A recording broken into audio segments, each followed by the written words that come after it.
missão. Queiram sentar-se, que as palavras deste Santo Evangelho perdoem-nos de nossos pecados. Caros filhos e filhas, 16º domingo do tempo comum, o pano de fundo da liturgia deste final de semana, podemos dizer que é o rebanho de Deus. Em paralelo também podemos dizer que o pastoreio, e dentro deste pastoreio, os bons e os maus pastores. Há que se perguntar talvez, será que havia maus pastores lá no Antigo Testamento?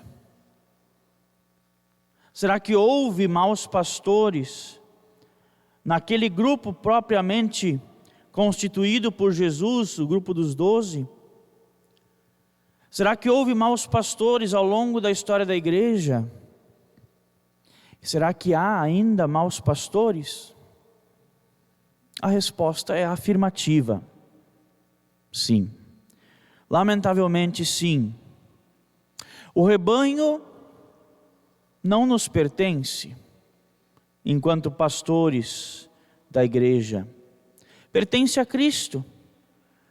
Nós só somos pastores na dependência do único pastor que é Cristo.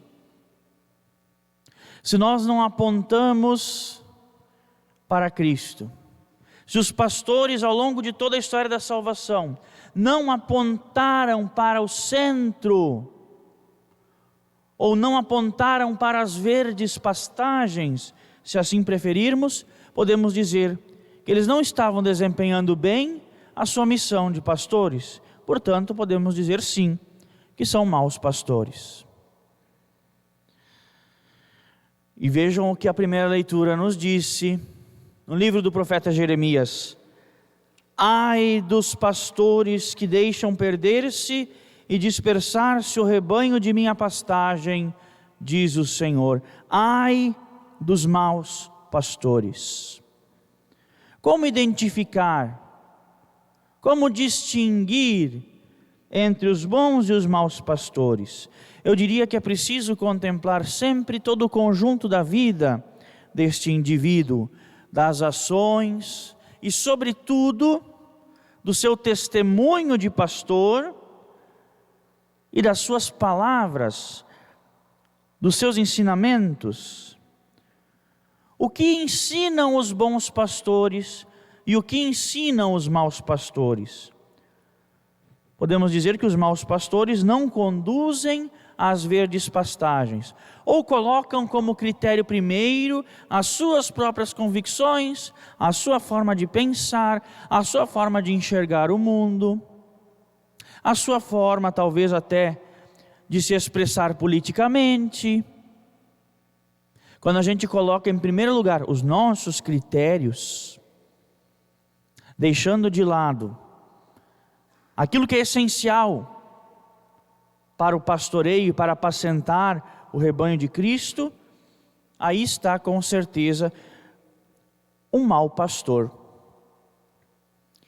Diz o Senhor: reunirei o resto de minhas ovelhas de todos os países, apontando para esta dimensão da universalidade da missão. Já não se trata, portanto, apenas ao povo judeu, já não está mais restrito apenas a uma raça, mas diz respeito a todos. Isto aqui é uma profecia, meus caros. Lá no livro de Jeremias, muito tempo antes de Cristo, só em Jesus nós vamos ter, digamos assim, esta amplitude, esta amplificação da missão pastoral. Deixará de pertencer e ser restrita a uma raça e passará a todos os seres humanos de boa vontade. Continua ainda o profeta: suscitarei para elas, para estas ovelhas, novos pastores que os apacentem. E aqui é possível traçar uma linha entre o antigo e o novo pastoreio.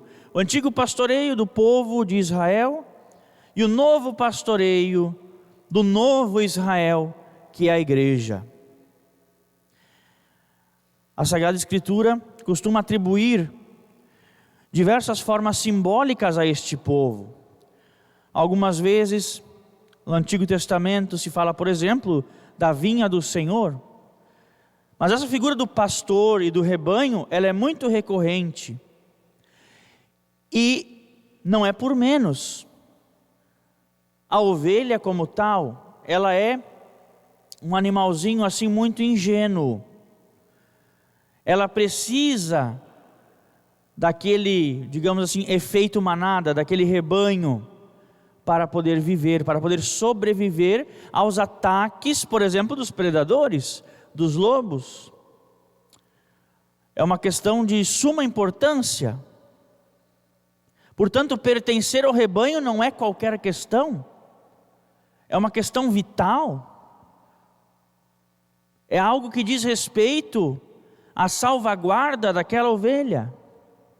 Por isso que a ovelha desgarrada é motivo de preocupação do pastor, e o bom pastor é capaz de deixar tudo para ir em busca da ovelha que se perdeu, porque ele sabe que a ovelha que se perdeu, que está desgarrada, poderá estar aí, fácil presa para os lobos do mundo. E quantos lobos, quantas armadilhas nos oferece o mundo e o inimigo de Deus.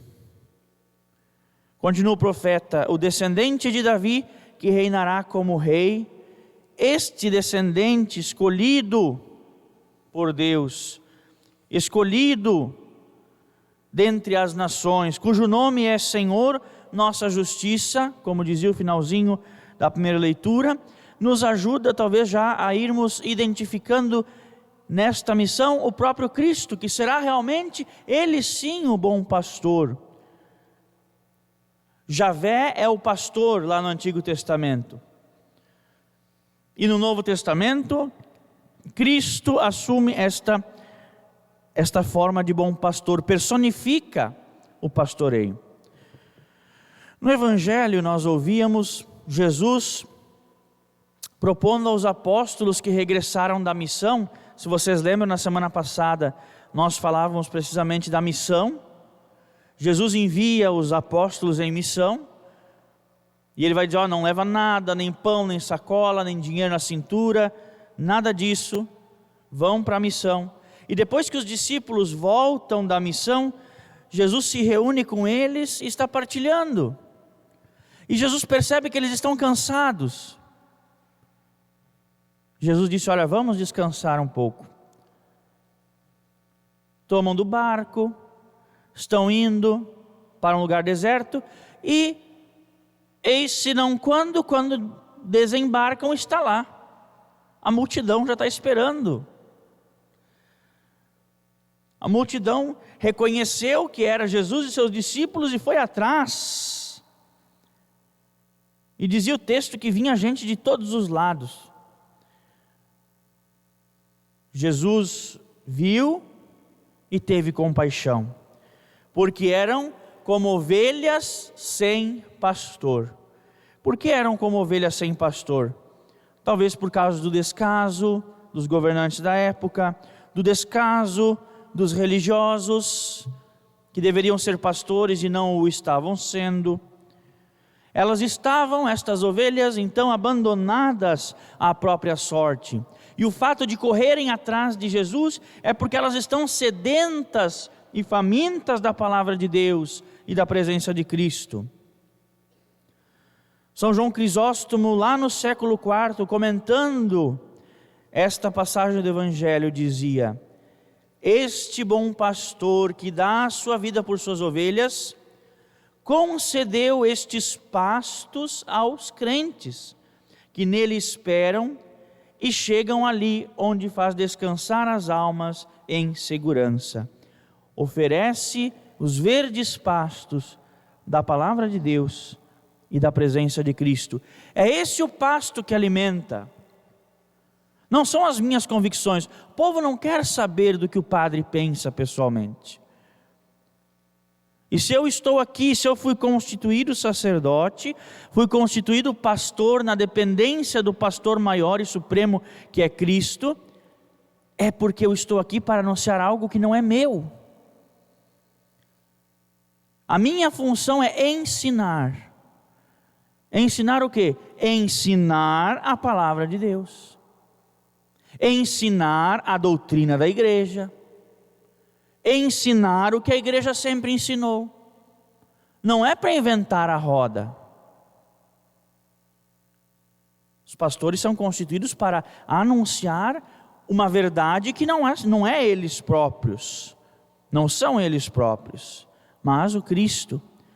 O rebanho não é meu, o rebanho é de Cristo. E a segunda leitura, para finalizarmos nossa reflexão, ela nos dizia expressava a forma de pertença a este rebanho. Dizia assim a carta de São Paulo aos Efésios: agora em Jesus Cristo, vós que outrora estáveis longe, vos tornastes próximos pelo sangue de Cristo. Então é o sangue de Cristo, é o sangue derramado do bom pastor que nos congrega neste rebanho. Ele de fato é a nossa paz. Do que era dividido, Ele fez uma unidade. Ele quis assim, a partir do judeu e do pagão. Então vejam bem, o novo rebanho, o novo povo de Deus, não é exclusivamente do judeu, mas do judeu e do pagão, ou seja, de todos os homens, não é? Ele quis criar em si um só homem novo, estabelecendo a paz. Quis reconciliá-los com Deus, ambos em um só corpo, por meio da cruz. Assim ele destruiu em si mesmo a inimizade. A cruz na qual o bom pastor deu a vida por suas ovelhas. Ali está o segredo da unidade do rebanho. E é a partir dele que nós nos tornamos membros vivos do seu rebanho, da sua grei. Vamos meditar um breve instante sobre a palavra de Deus, suplicando ao Senhor que nos ajude cada vez mais a respondermos com generosidade e querermos assim participarmos, tomarmos parte do seu rebanho, vivendo como ovelhas apacentadas, ou seja, que recebem, que escutam a voz do pastor e que são obedientes ao pastor. Um breve instante em silêncio, vamos meditar e pedir esta graça ao Senhor. Louvado seja nosso Senhor Jesus Cristo.